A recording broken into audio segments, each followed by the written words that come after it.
กดยากพี่น้องเอ้ยจักน้องสัตว์ถือแคลแล้วพี่น้องเอ้ยบูว่าสัตว์ยัง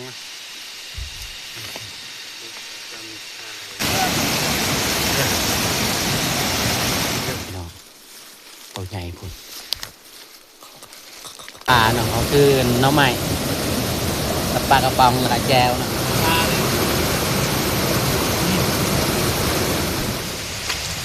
เอาครับทักทายสบายดีเบิร์ดหมูสุกุสุขคน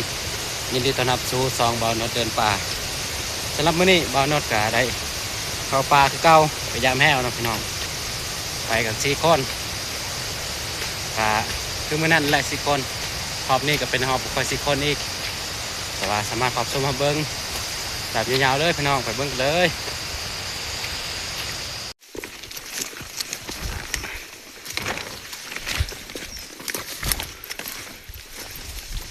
ฮอดบ้านจะหน่อยคือสิค่ำเนาะพี่น้องเอ้ยตอนนี้เวลา3 โมงปลายเนาะหากันยังไกลหาพยายามแห่โอ้โหสุดเรียบร้อยแล้วพี่น้องจากเมื่อยังเมื่อแบบไว้เลยเนาะบ่พัก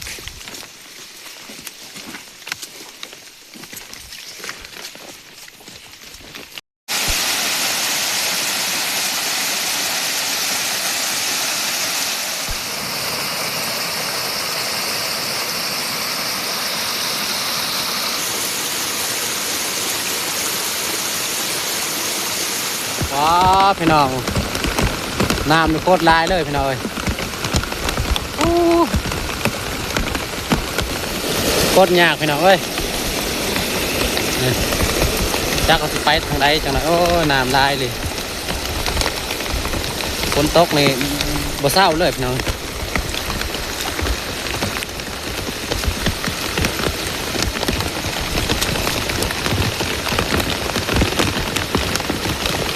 ฝนตกนี่4-5 มื้อตลอดแห้งเลยพี่น้อง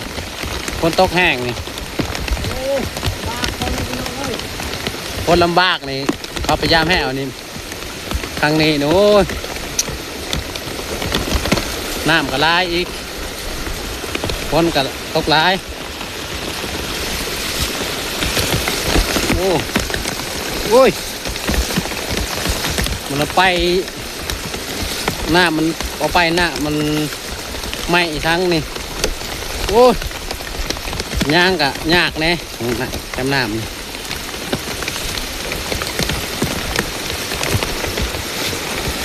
ธรรมดาเลยพี่น้องเอ้ย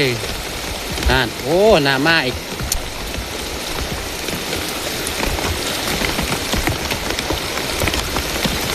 ไปไว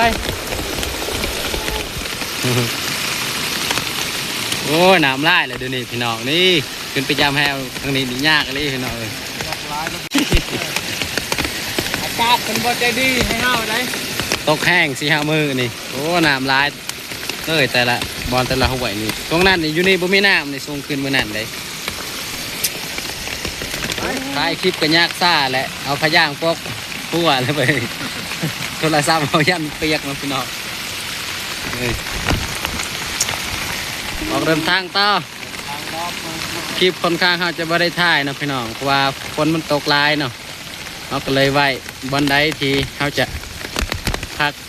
ก่อนเช้าเดียวเขาก็เอาถ่ายจากประมาณ10-20 วินาทีนี่แหละ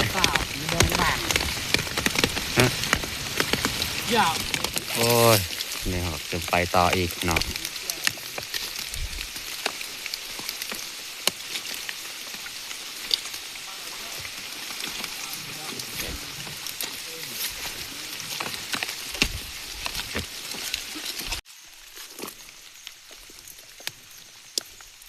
นี่กระป๋องลักษณะคือกระถางนะพี่น้องแต่มันอยู่แถวภูนี่แหละ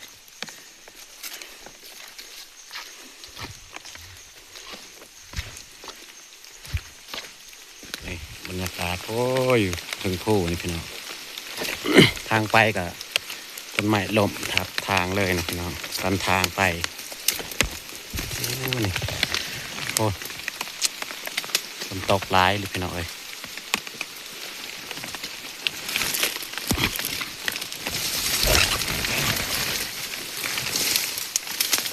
ตอน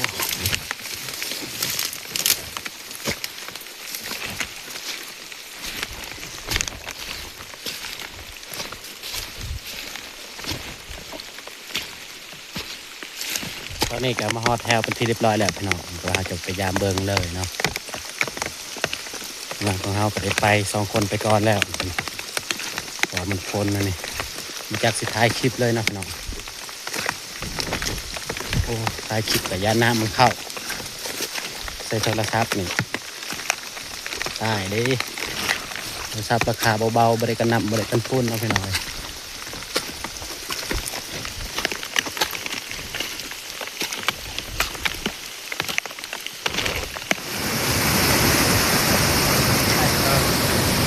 ตอนนี้ก็ มาฮอดห้วยก็กินข้าวกินน้ำเลยเนาะพี่น้อง ข้าเรื่องมันเลย อาหารอยู่ป่าเนาะเขาคือหน้องใหม่กับปลากระป๋องแล้วก็แจวเนาะพี่น้อง จะได้เพื่อ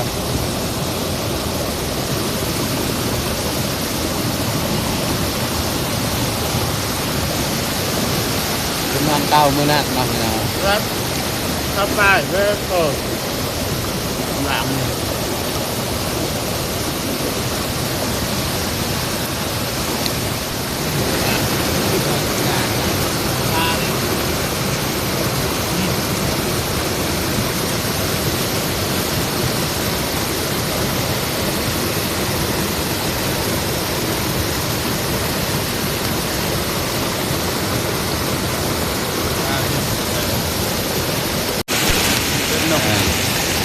กินข้าวกินน้ำก็เสร็จเรียบร้อยแล้วพี่น้องแต่ว่าเกียมเดินต่ออีกพี่น้องอาจจะไปย่ามให้มันสุดเลยพี่น้องเนาะ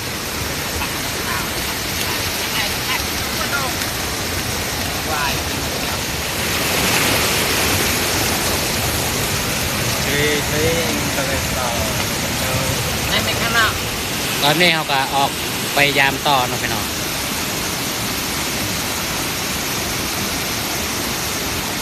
น้ำมีโคตรร้ายเนาะพี่น้องเลย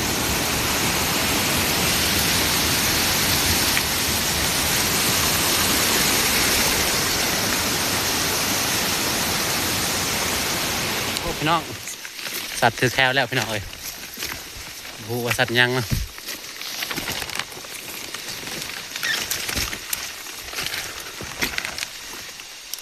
โอ้ยตัวเห็น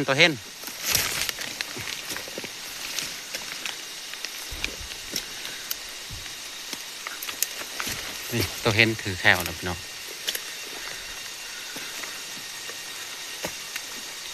โอ้ตัวผู้เนาะเอามางัง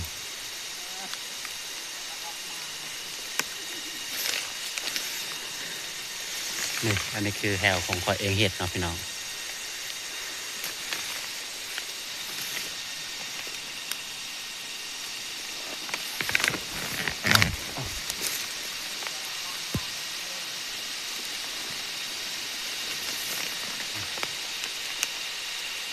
มันชิ้นเน่าแล้วพี่น้อง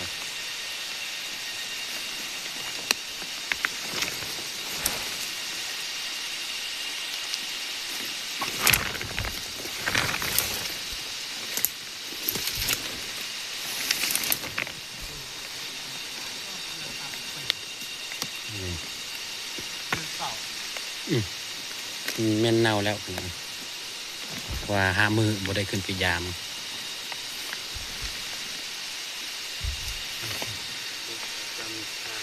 2 คนขึ้นไปยามให้มันสุดเลยนะพี่เถิง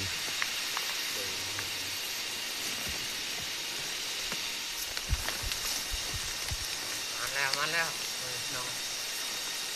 ตัวเห็น เฮ้ย ตัว ปีก ใหญ่ เลย เล ทะ ย เลซ้ำใหม่ เมื่อเรา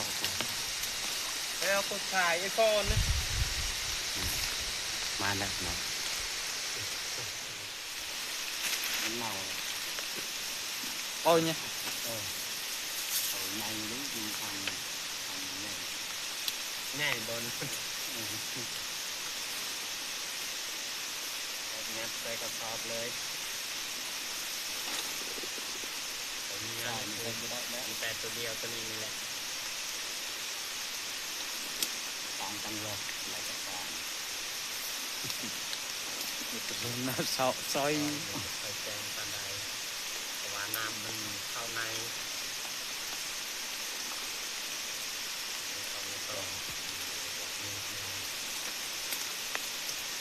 ดอกเลยใส่ดาร์เป็นนางเอกติดมือเรา ลังคนนี้ลังเบาเนาะ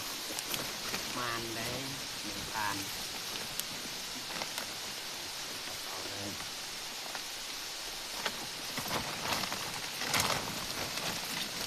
ร้อยได้พอ เป็นเนื้อ ตัวเดียวเดี๋ยวเราจะเกี่ยวมืออีกเนาะเบิ่งการแต่งตัวนี่ เนาะใช่ใส่พยางเต็มโตเลยพี่น้องเอ้ย เป็นเหลอ แต่ว่าเขาจะออกเกี่ยวมือเลยพี่น้อง เลย ตัวมันถึกทำอิดตัวนี้อาจจะพยายามสีเทือแล้วกับตัวนี้นะนี่ดีทีมงานของเฮาก็กำลังมาฮอดตอนเฮากินข้าวมึงย่าเนาะพี่น้องเราจะเก็บปู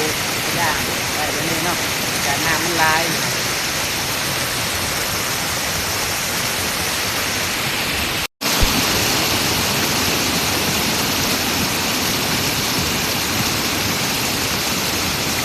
ก็ข้าวต้มปลา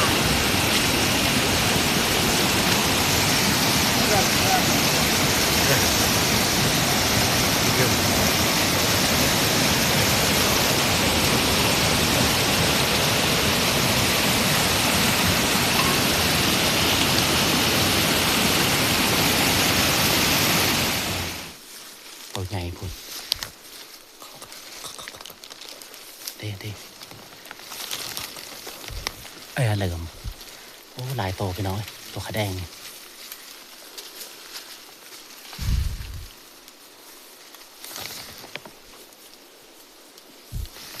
คือถึงนะบ่เห็นเนาะมันบังต้นไม้นี่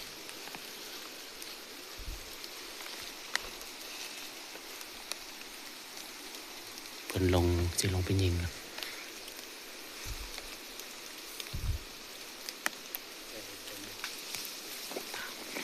ดี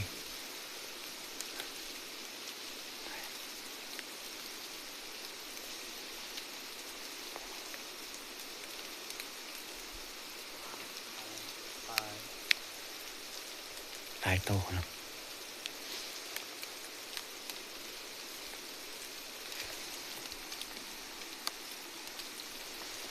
ยิงมาทันนะพี่น้อย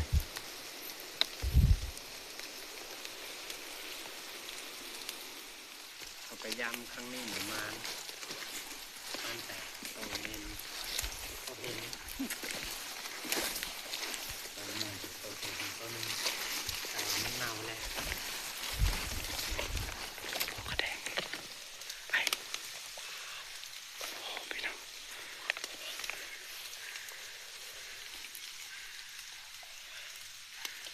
กระแดง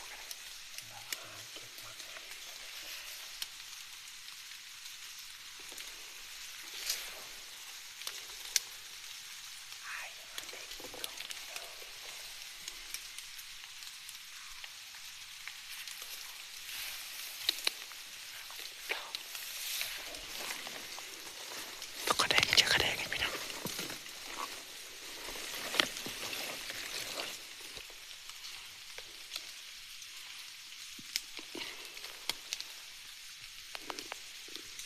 นี่ไปแล้วพี่น้องเอาสำหรับคลิปนี้ก็จบลงเพียงเท่านี้แหละพี่น้องอย่าลืมฝากกดไลค์กดแชร์หน่อยเด้อบ๊ายบาย